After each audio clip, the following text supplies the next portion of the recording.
Hi, good afternoon, everyone. It is my pleasure to introduce our second keynote of the day, Tobias Adrian, Financial Counselor and Director of the Monetary and Capital Markets Department at the IMF. Now, prior to joining the IMF, Tobias was Senior Vice President at the Federal Reserve Bank of New York and Associate Director of the Research and Statistics Group. He has taught at Princeton and NYU. He's a member of the editorial boards of the International Journal of Central Banking and the Annual Review of Financial Economics, and he is considered one of the world's leading experts on macro-pru financial stability risk, and we are honored to have him with us. But I wanted to close this introduction on a personal note. When I worked at the IMF back in 2017 and 2018 and 2019, it was Tobias and it was his colleagues like Tommaso Mancini and others who led the work on CBDC before many even understood the significance of these developments. They pushed internally for more technical assistance, fun speak for helping countries develop their own capacity in this area. And they said, this is an emerging field. We at the IMF have to be ready. And they pushed the institution to do more so they could be ready in the years ahead because they saw the demand signal. So his vision, his leadership, and his technical expertise, the combination is extraordinarily rare. And again, we're honored to have him with us. After his keynote presentation, he will join Allyson Versprill for a keynote fireside chat conversation. Allyson is a crypto regulation reporter at Bloomberg, previously covered IRS, Treasury, and Congress. But first, Tobias, the floor is yours.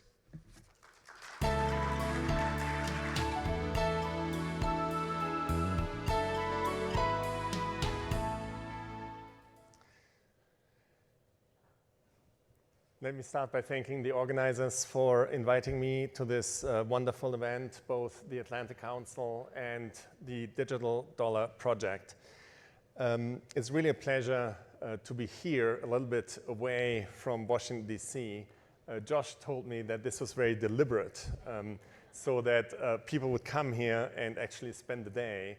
And that's exactly what I did. I sat in the audience this morning and listened to the previous panel and the previous keynote and really benefited from listening to the discussion and learning. So let me talk about both CBDCs and multilateral payment platforms. And it's going to tie very closely to many of the themes of the earlier panels and again, Cecilia's remarks earlier this morning. So what is the IMF doing in this space? And I would characterize it as doing really two things at the moment. So one is very much focused on CBDC. And it is about support to our membership. So we have 190 countries, and the agencies in those countries that are our members are essentially the central banks, the regulators, and the finance ministries in each of those countries. And an important part of what the IMF is doing is to provide technical assistance to those institutions to help build capacity.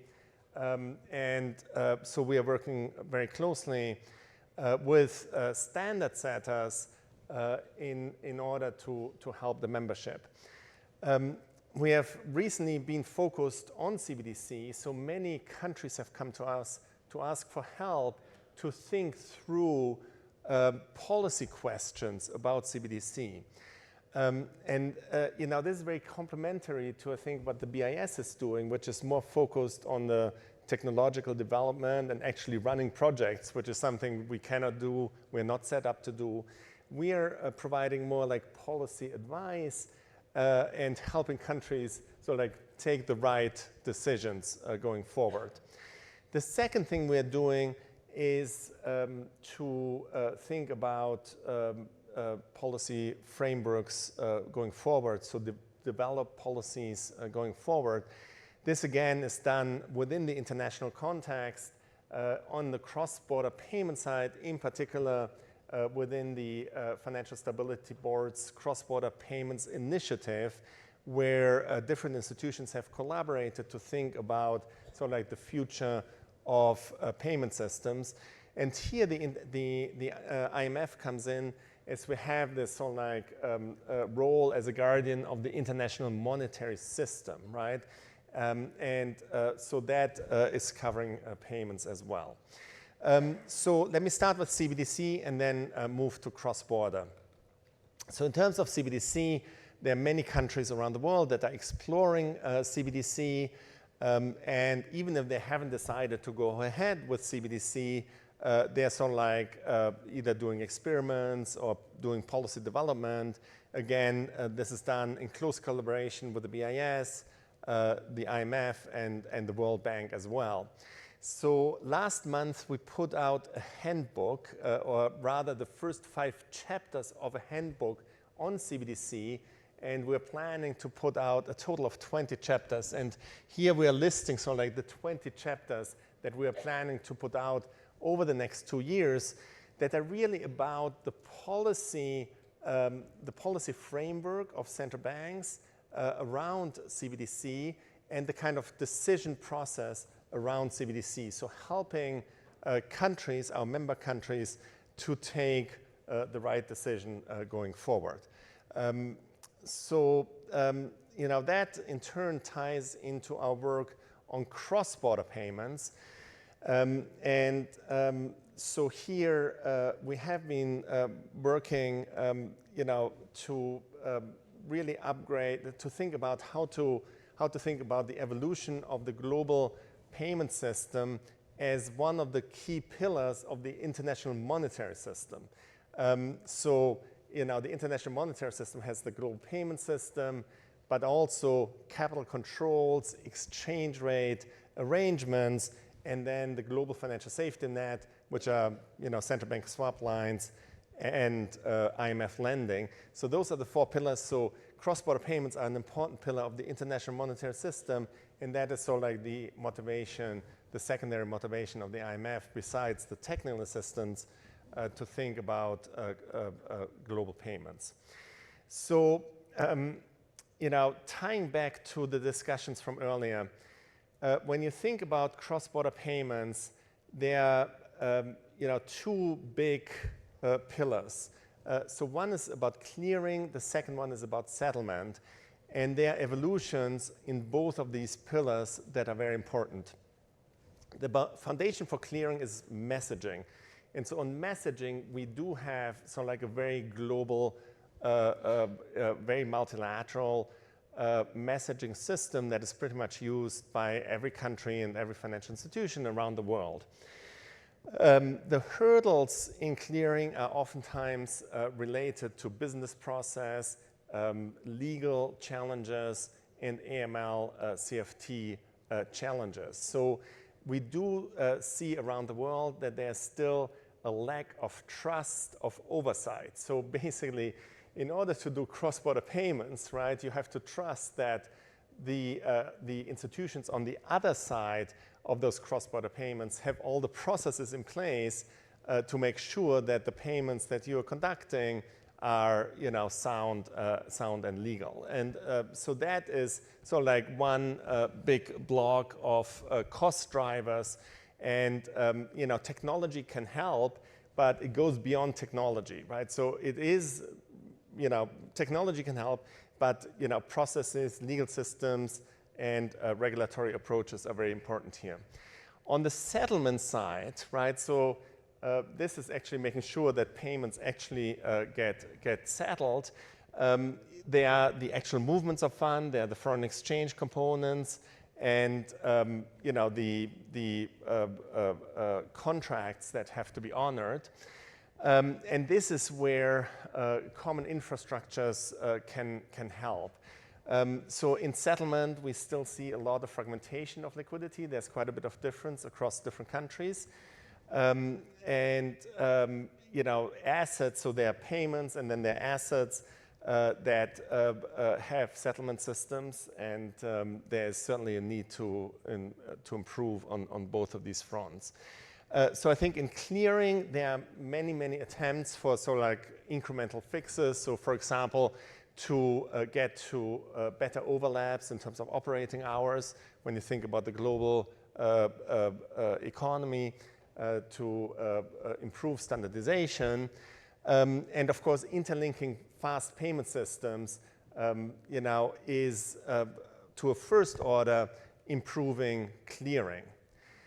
Once you go from clearing to settlement, this is where platforms really become very key. And again, that's a point that was raised already earlier today.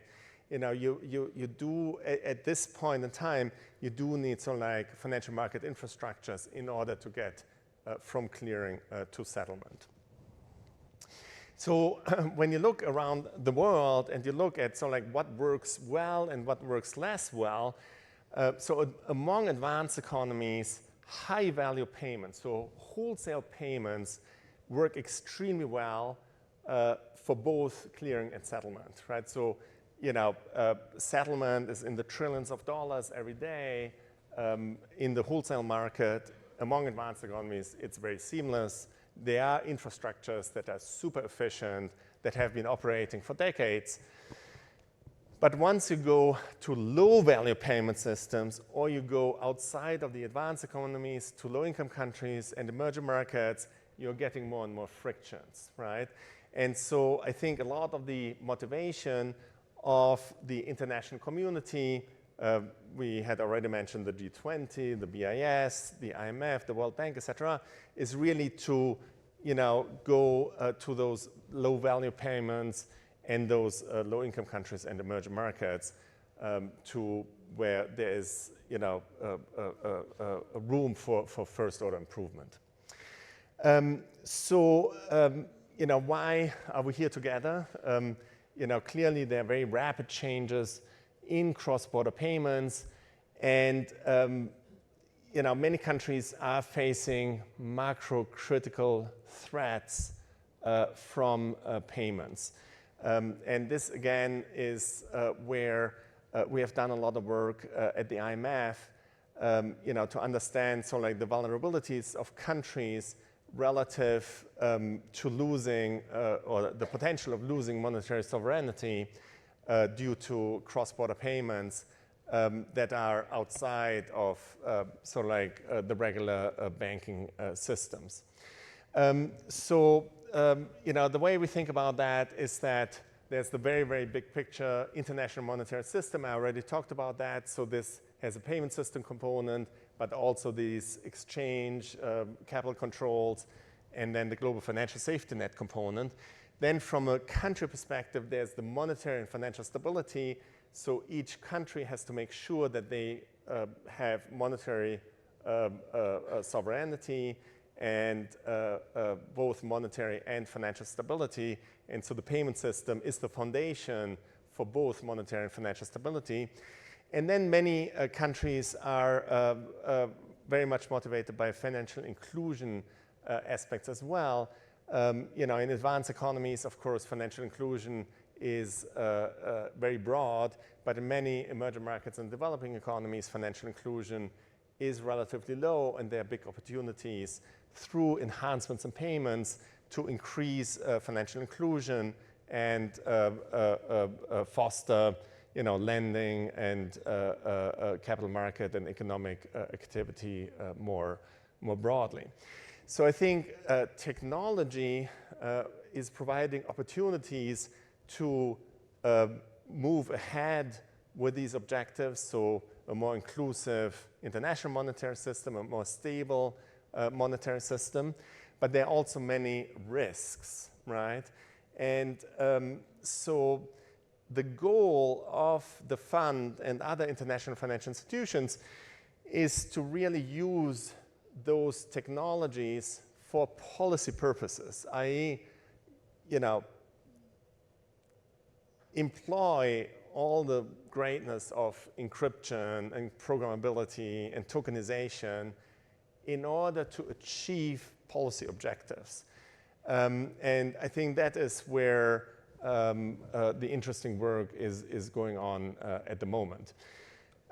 So the risks that we are seeing more concretely is that we could end up in a fragmented world, not just politically, but also in a fragmented world in terms of the underlying pipes of payments, which ultimately underline capital market activity and broader economic activity.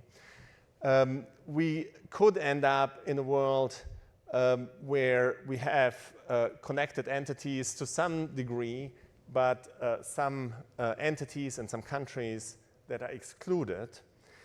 And as a global and multilateral institution, we are sort of aiming to provide a basic connectivity, a basic set of rules and governance that is truly multilateral and inclusive. So I think that is the ambition, is to aim for innovation that is compatible with policy goals and that is inclusive relative to the broad membership of, say, the IMF.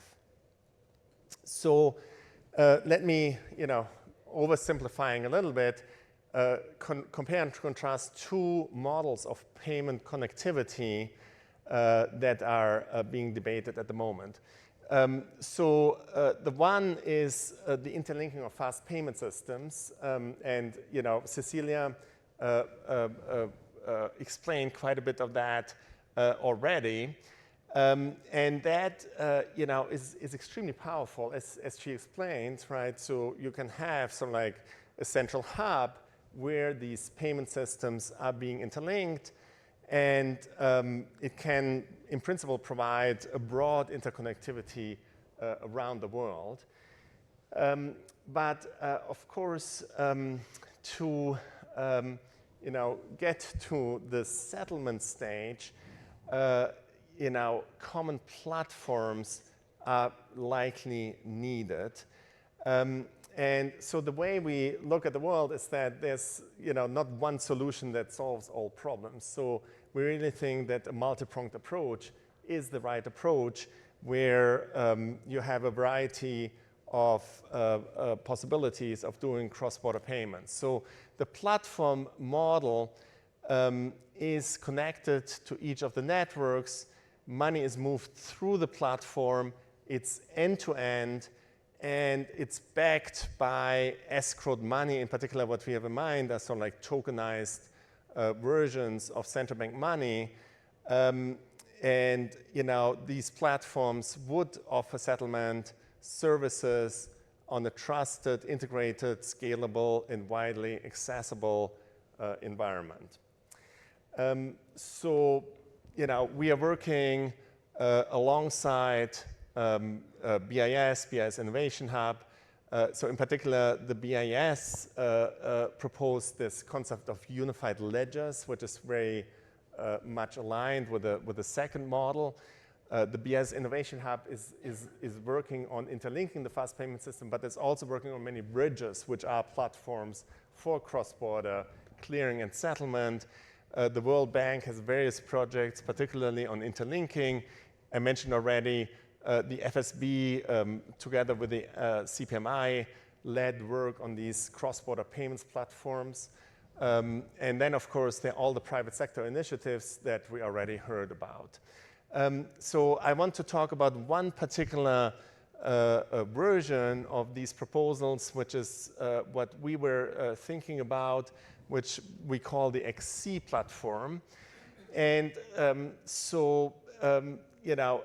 it is really aiming at using new technologies in order to enhance cross-border payments in a fully policy oriented way. So there are three layers. There's a settlement layer, so actually making sure that payments get end-to-end from entity to entity across borders. There's a programming layer, i.e., while money in and of itself is not programmable, you can have programmable features that are built into platforms, or that can link into platforms.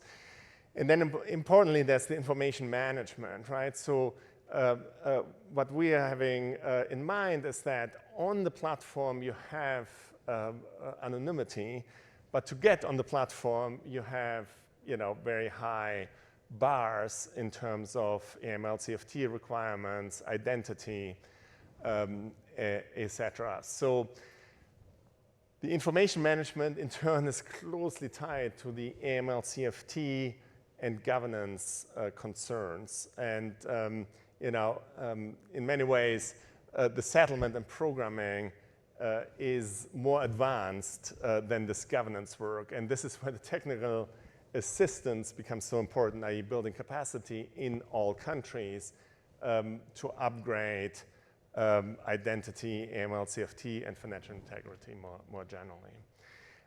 So, again, it's the legal challenges to governance that are really, really important, and where capacity building is so important. To finish off, let me just point out that money has always been a partnership between the private sector and the public sector. When money was purely private, it didn't work all that well. So central banks were created as a backstop for commercial bank liabilities. But when you think about financial systems today, 90 or 95% of monetary liabilities are private sector liabilities, right? They are the deposits of banks. So how to calibrate the interaction between the public and the private sector is extremely important here. There are examples where central banks built systems that were not adopted or used by the private sector. So, having a very strong focus on what is the role in the private sector, what's the role in the public sector, is, first order for cross-border payments. Though it might vary across countries, right? So there are very different cultural differences across countries, different histories, different institutional setups. So it's something we put a lot of care in, and we do a lot of outreach to understand what the right balance is. So with that, let me turn to the next part.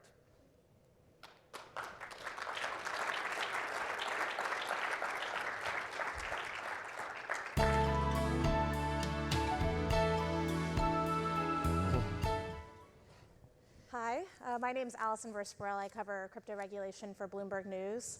Thanks for joining us for this later in the afternoon panel.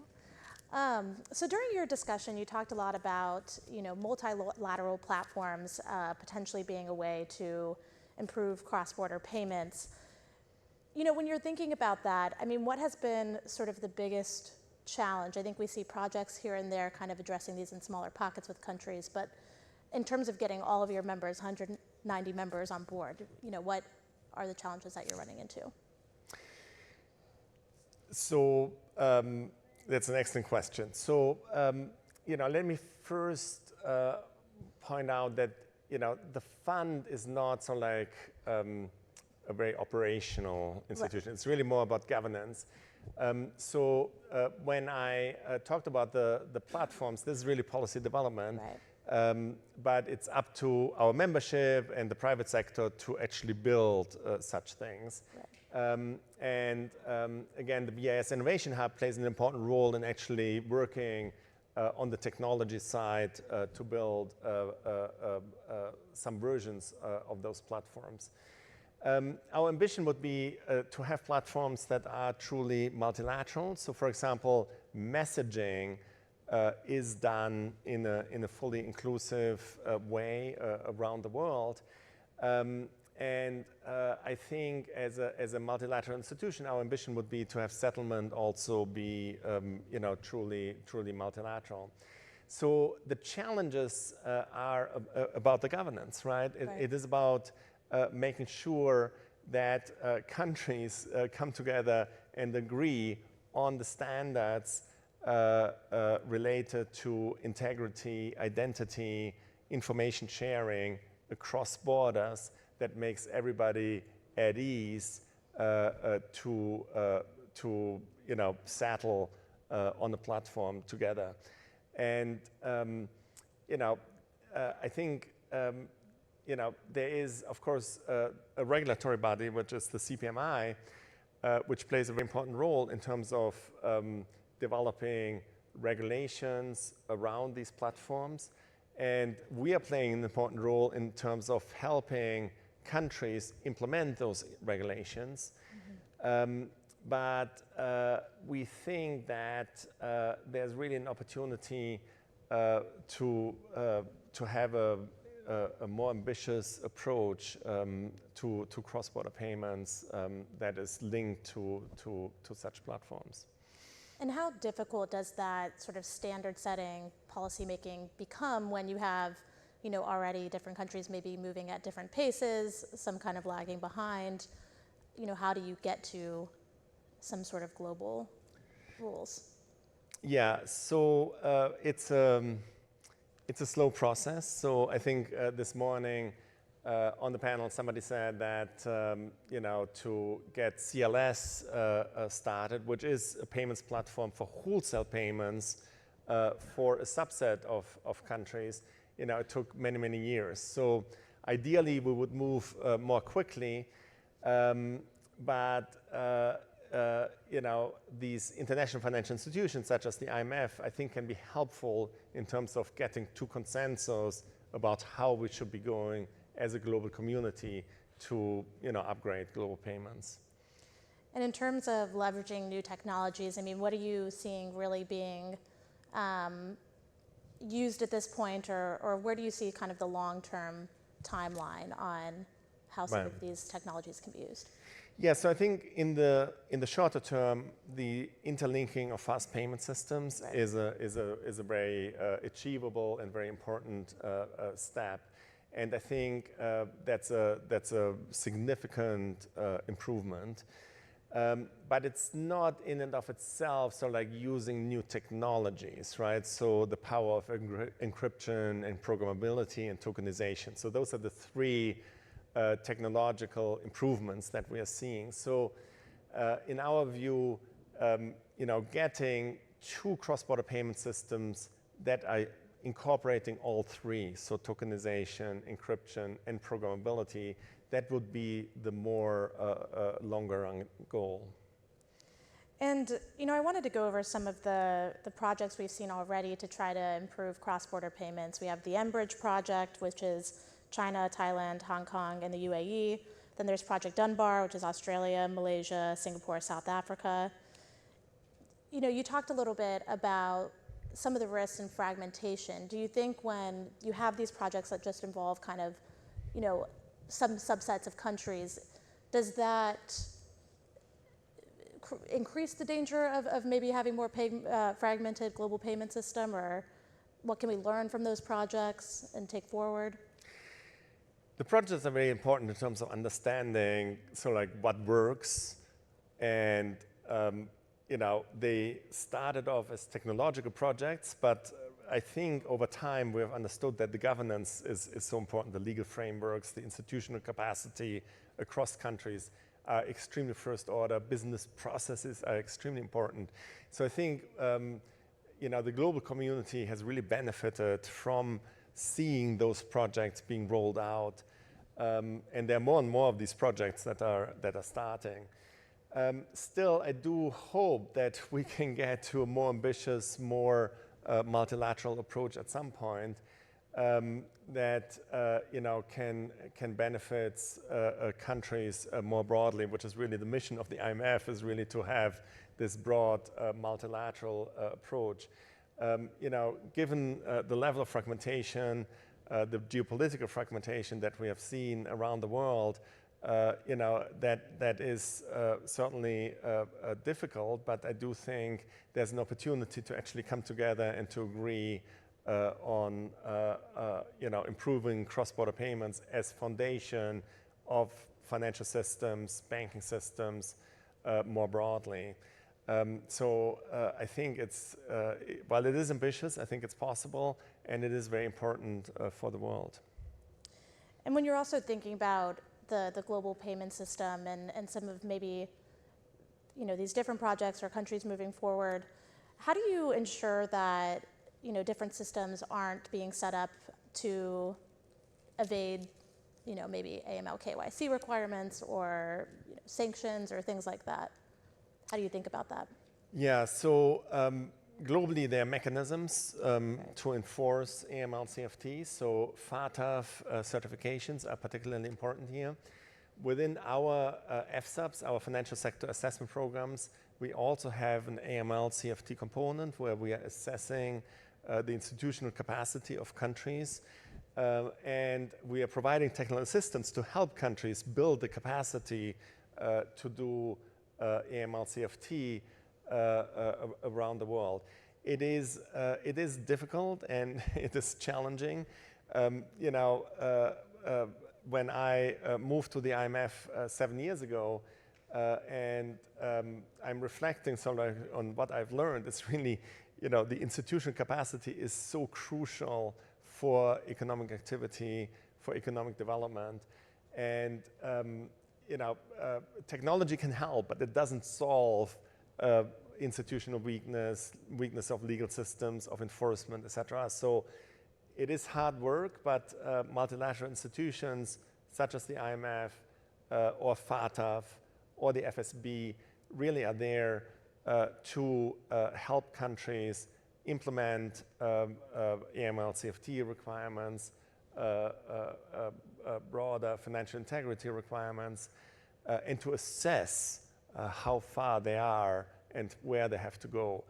Of course, that is complemented by enforcement mechanisms through law enforcement and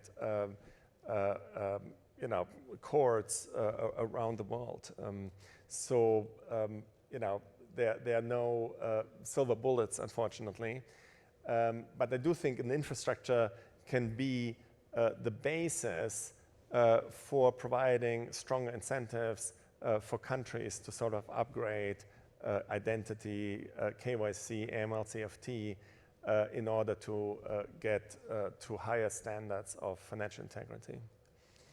And to this question, I mean, during your presentation, you mentioned that a lot of this will have to involve both the public sector and the private sector. Can you maybe elaborate on the role you envision the private sector playing in all of this? Yeah, absolutely. So, the financial system is run by the private sector, and the public sector is providing backstops, is providing oversight, and is providing regulations. But ultimately, we need to create a financial sector that helps economic activity, that improves economic efficiency, financial inclusion. And so it's the interplay between policies and regulations and private sector initiatives that are going to lead to success, right? So, these are processes that evolve over time. And I think when you look in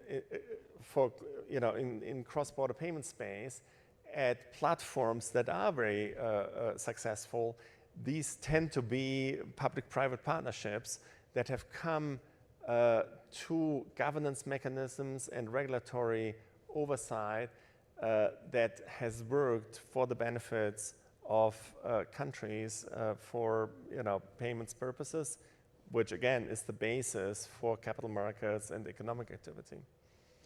And what happens, I mean, if there are countries that decide they're not going to maybe invest in exploring these new technologies or moving forward in this way, I mean, what happens? I mean, what is your prediction on those that fall behind?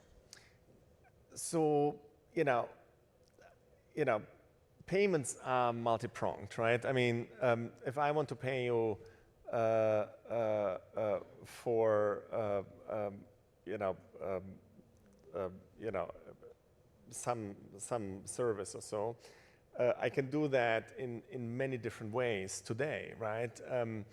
And I don't think we want to think of cross-border payments as having one solution that solves all problems. I think there will always be a multitude of approaches, and different countries will make different choices, right? So, we don't want to think about one thing that works for everybody. So it is multi-pronged.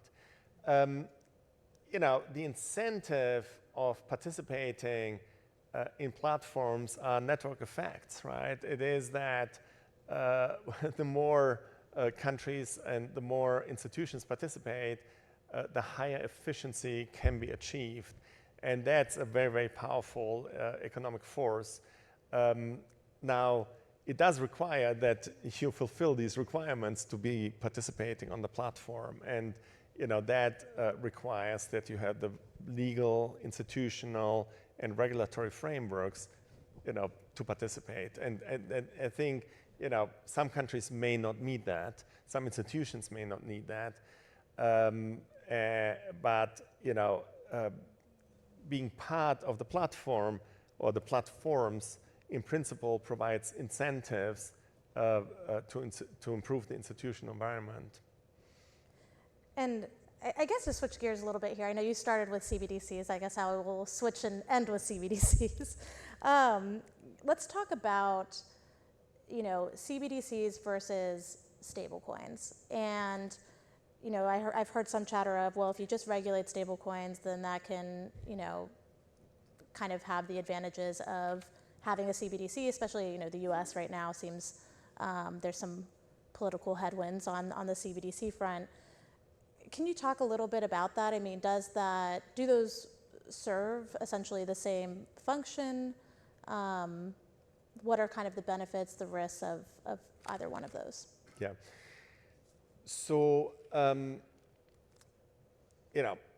I think there are two important dimensions to stablecoins. So the first one is about technology. So do you use DLT and encryption for payments? In principle, you can use those without stablecoins or CBDC, right? So a number of countries are moving towards exploring tokenization of commercial bank deposits. And I think, again, this morning we heard some discussion around that. So, new technologies could in principle be used by banks as well as by, say, stablecoin providers and potentially by central banks.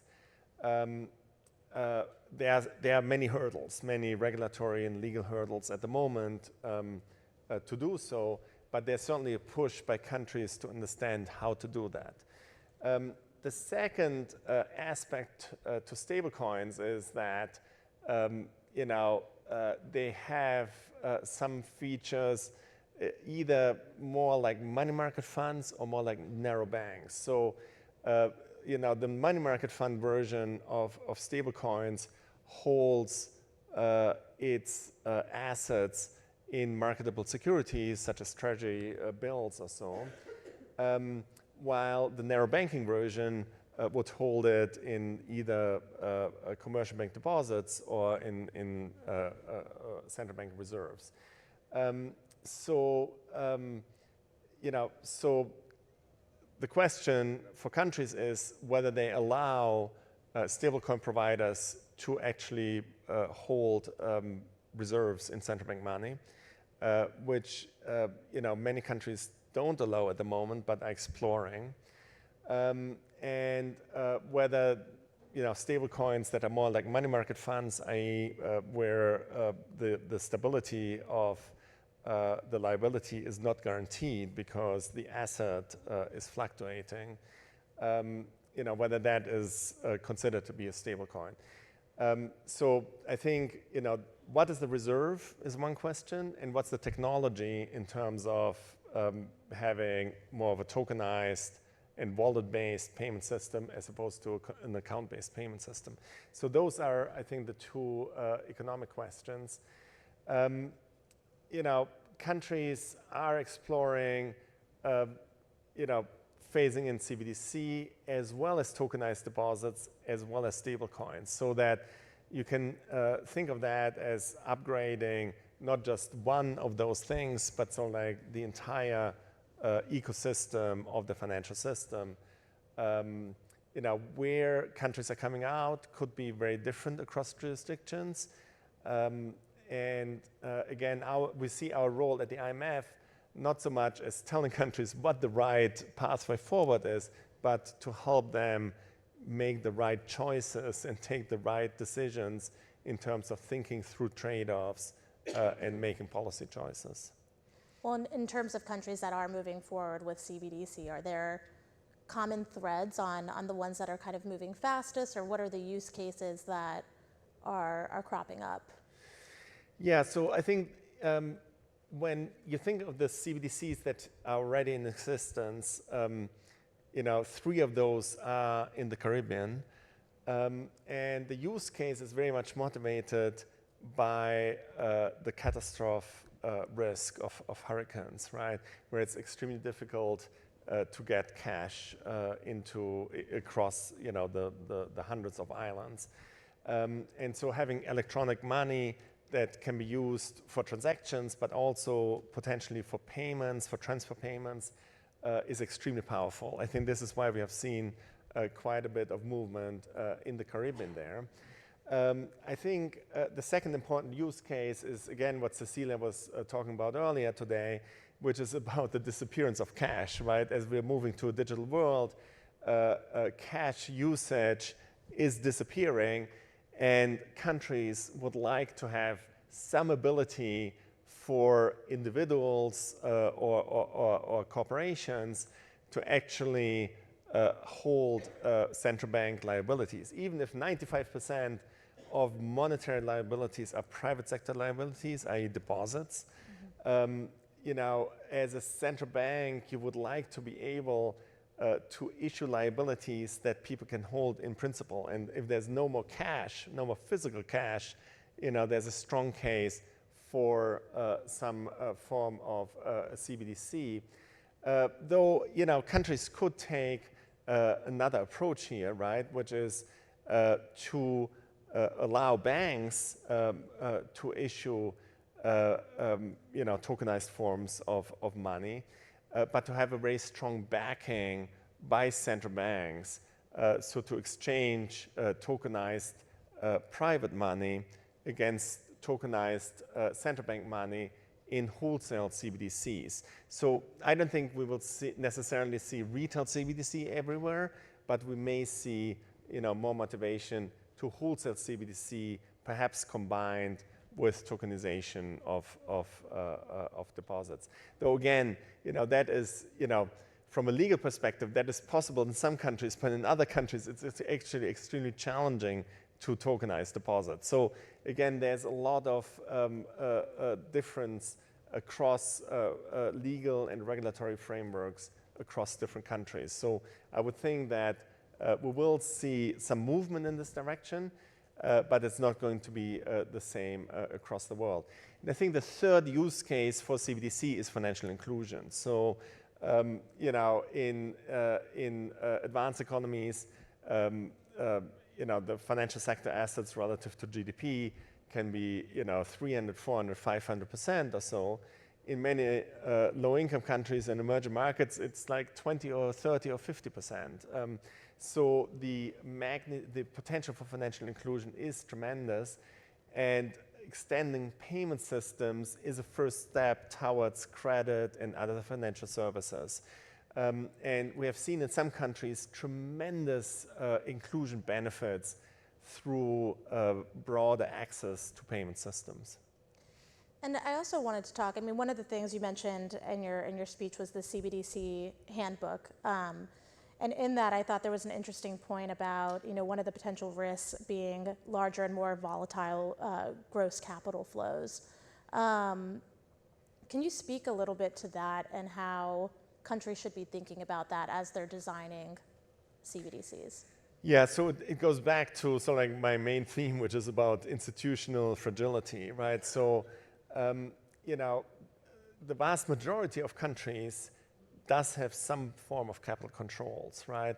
And that is a way to make sure that capital isn't leaving the country, and to make sure that monetary sovereignty is still staying in the country. So digital form of money from an individual perspective might be very rational, right? So you might want to hold your savings in foreign currency, and that could be that much easier in a digital form.